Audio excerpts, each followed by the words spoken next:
Sa bawat hiyawan at sigawan ng mga tao, sa bawat puntos at medalyang kanilang ipinagmamalaki, ang kapalit nito'y hamon at mabigat na pasanin.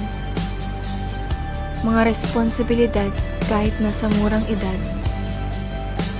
Isang katotohanang hindi nakikita ng nakararami.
Okay, yun lang muna for today. Class dismissed.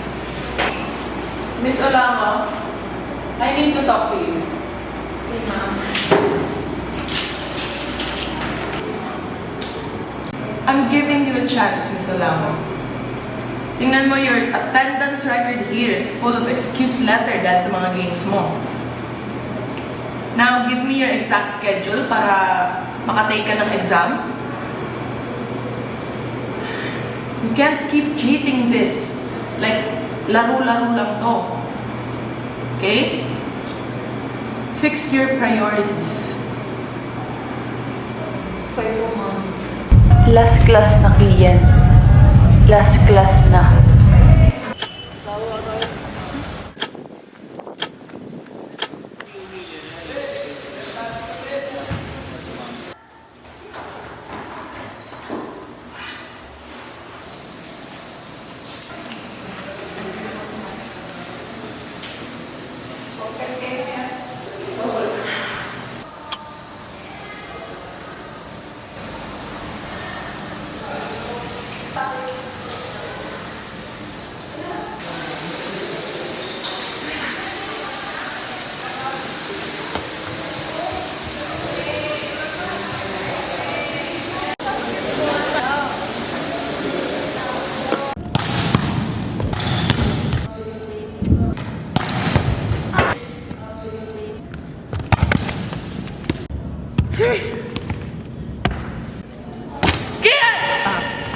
Kian, malapit na yung season. Hindi pwedeng out of focus ka. Ito na yung panahon, no, para mag-bake ka sa final team. Sa final 14. Ano ba? Let's go! Yes, coach.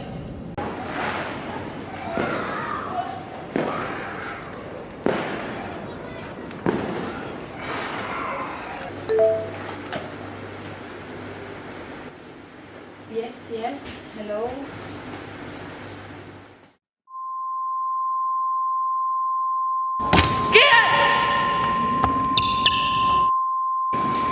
I'm giving you a chance, Miss Olamo. Hindi pwedeng out of focus ka. Hindi pwedeng laro-laro ka na lang, ha? Ito na yung panahon, no, para mag-bake ka sa final team. Kaya mo to, Kian. Kaya mo to. Anak, alam mo, ikaw ang pinakaswerte nangyari sa buhay ko, sa amin ng papa mo. Hindi mo alam gaano nakatulong ang scholarship at sports mo, lalo na nag-aaral pa yung kapatid mo. Alam mo namang gipit tayo, kaya anak, ipagpatuloy mo lang yan ha. Proud na proud kami sa'yo ng tatay mo. Mahal na mahal ka namin, anak.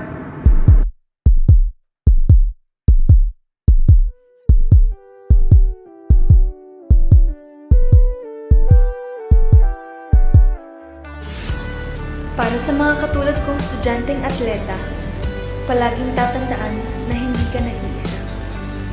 Kahit mga sakripisyo ay hindi makikita, kahit hindi nila naiintindihan kung bakit tayo ay lumuluha, kahit ilang beses nang natalo at nadapa, tuloy lang aking kaibigan.